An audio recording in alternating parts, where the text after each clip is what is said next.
So menopause can be a really, really difficult time when it comes to trying to get fit and stay in shape, also to eat healthfully. So today I'm going to talk to you about the hormones involved with menopause and how they tend to cause us to hang on to weight, but I'm also going to give you some tools that you can use to manipulate the type and timing of food and exercise so that you can get menopause working for you in the right direction. So not only do we deal with a drop in estrogen and progesterone when we head into menopause, but there's a few other hormones that play major role in why it is so difficult to drop weight during this time of your life. So those two hormones and some brain chemicals play a part. One is insulin.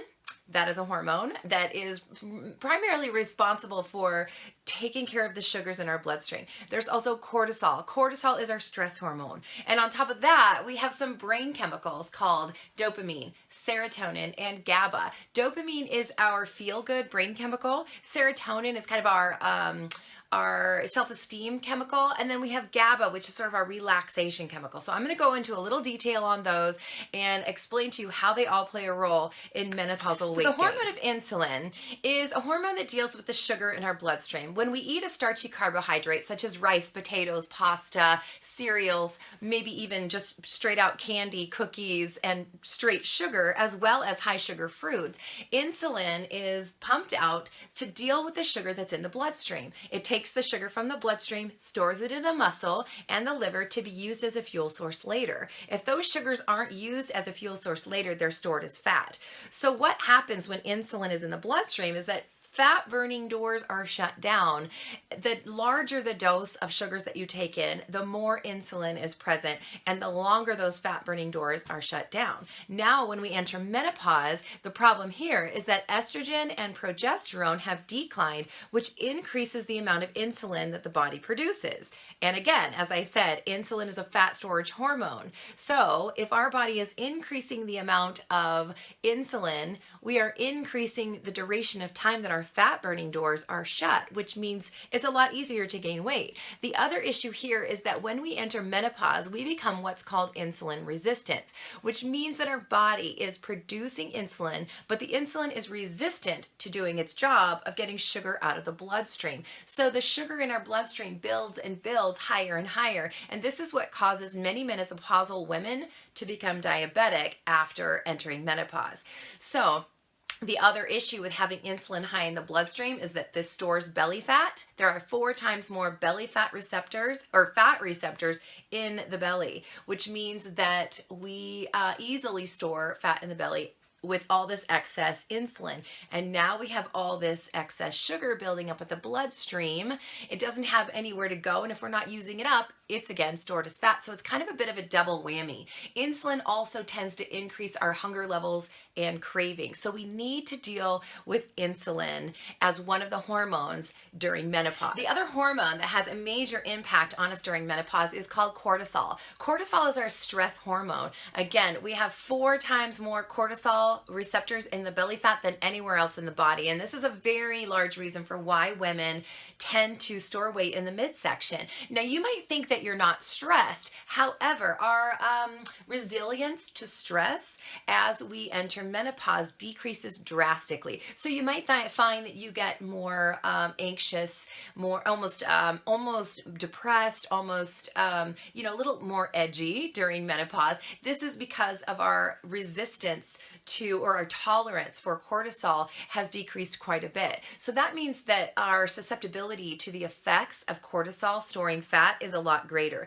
So really important to learn how, and we're going to talk about this at the end of the video, but it's very important to learn how to manage your stress hormone of cortisol to also help you manage just having a happier life, but as well as managing the weight gain around the middle during menopause. So there are also some really important brain chemicals that can work for us to make us feel good and be happy. However, these brain chemicals decline quite often during menopause. The brain chemicals I'm speaking of are dopamine. This is our feel good, our pleasure chemical. So when you do something really great and you get this rush and it feels really fun and exciting, that's dopamine. That's also the brain chemical that causes things like sugar to be so addictive. We have that sugar, we get this hit of dopamine, and our brain is like, yes, I like that. And it wants to continue doing that. that. Our dopamine is dropped drastically during menopause. Also serotonin. This is another brain chemical, and this is kind of our self-esteem chemical that makes us feel good about ourselves.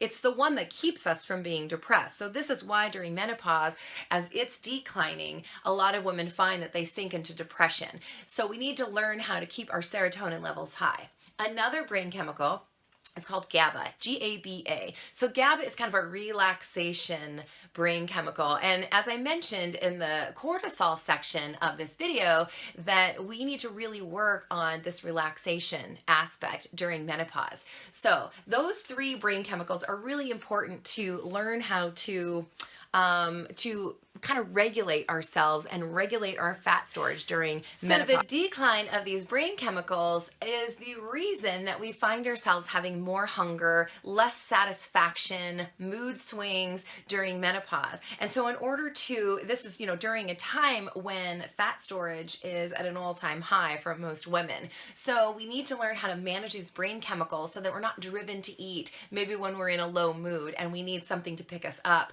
and that we can help regulate our hunger and our satiation. And so by getting these brain chemicals regulated, we're going to have a much better time of eating less and eating more healthful foods during a time when our body is just kind of primed and ready to store fat around the midsection. So now, how do we deal with these things? Let's deal with the insulin first. So in order to deal with the insulin, we need to regulate our carbohydrates. And that doesn't mean that you have to go completely carb-free. It just means that it's really an important time in life to be sensitive about the type and timing of the carbs that you're eating. Make sure that you are eating fewer of the starchy carbohydrates like potatoes, pasta, rice, cereals, breads, pastries, cookies, crackers, chips, things like that. Make sure you're eating fewer of those processed, high sugar, starchy carbohydrates. You can lean now at this time to more of the complex carbohydrates. So all the leafy vegetables, all the vegetables really are complex carbohydrates, and they can provide you with a lot of energy. That's the whole purpose of a carbohydrate, is to provide yourself with a lot of energy. The problem often is that we're not expending, this is where calories come into play, is that we're not expending enough energy to offset all the carbohydrates that many Americans eat. So you want to lean toward the complex carbohydrates of vegetables.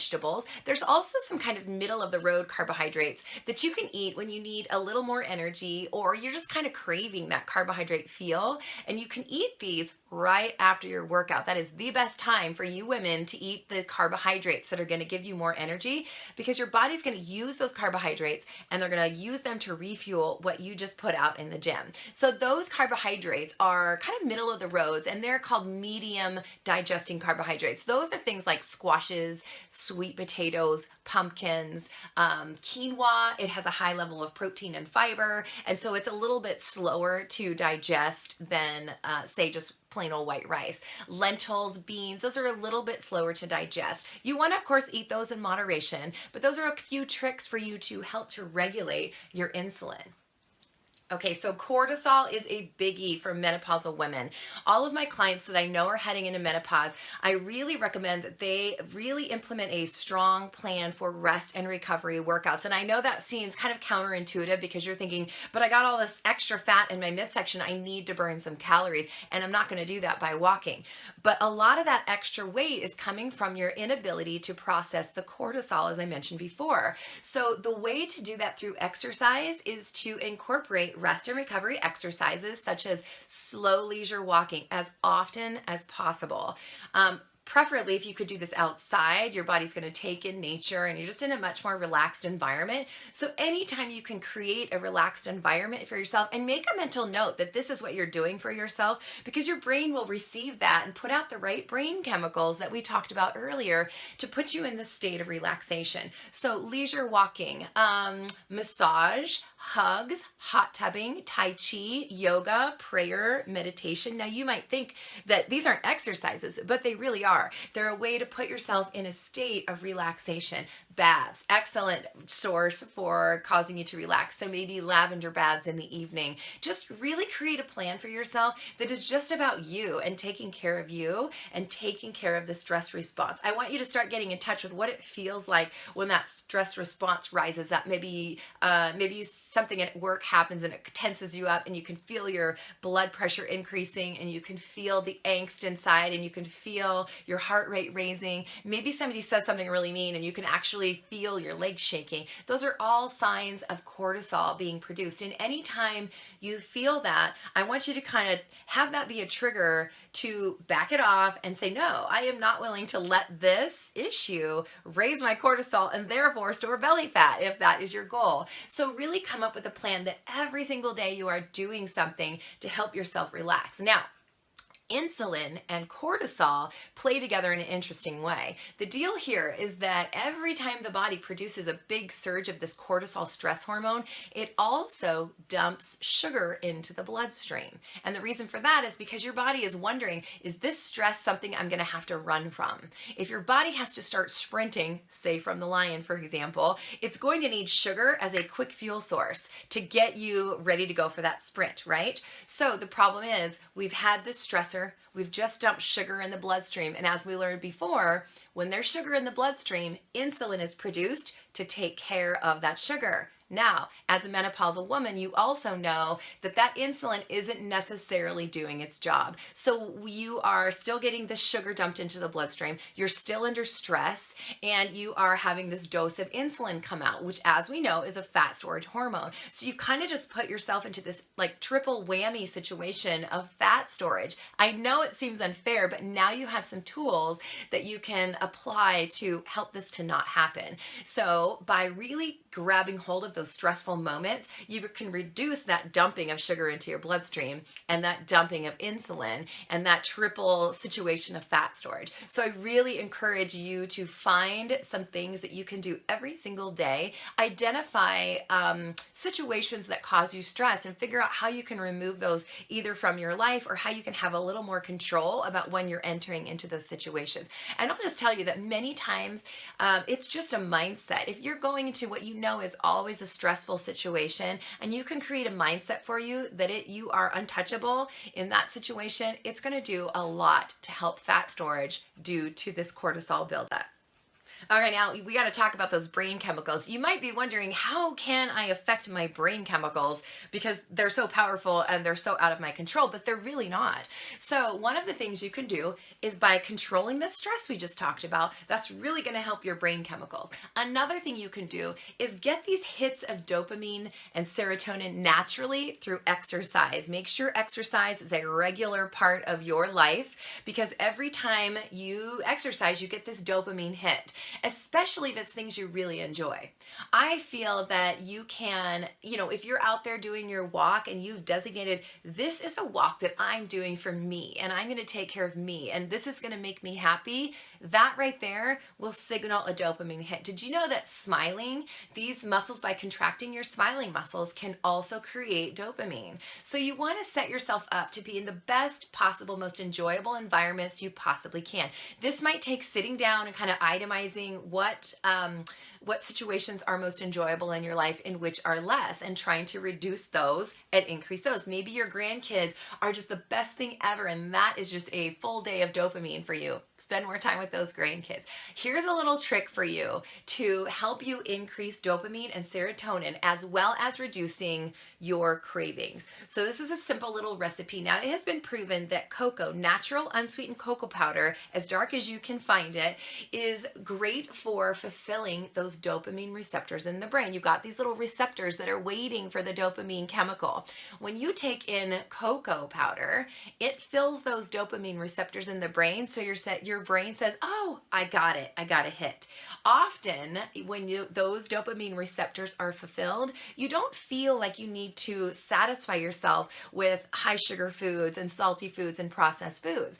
So if you can keep those dopamine receptors full by your situations or by taking in the cocoa recipe I'm about to give you, you can really do a lot to reduce your hunger and your cravings, okay? So all I want you to do is get a glass of almond milk, no sugar in the almond milk, just a regular plain almond milk. Take 1 tablespoon of cocoa powder and stir it in there slowly. Now you can even heat this milk up and make it kind of like a cocoa drink. Just take 1 tablespoon and stir it in there slowly so it doesn't coagulate. And then I want you to add a little bit of cinnamon.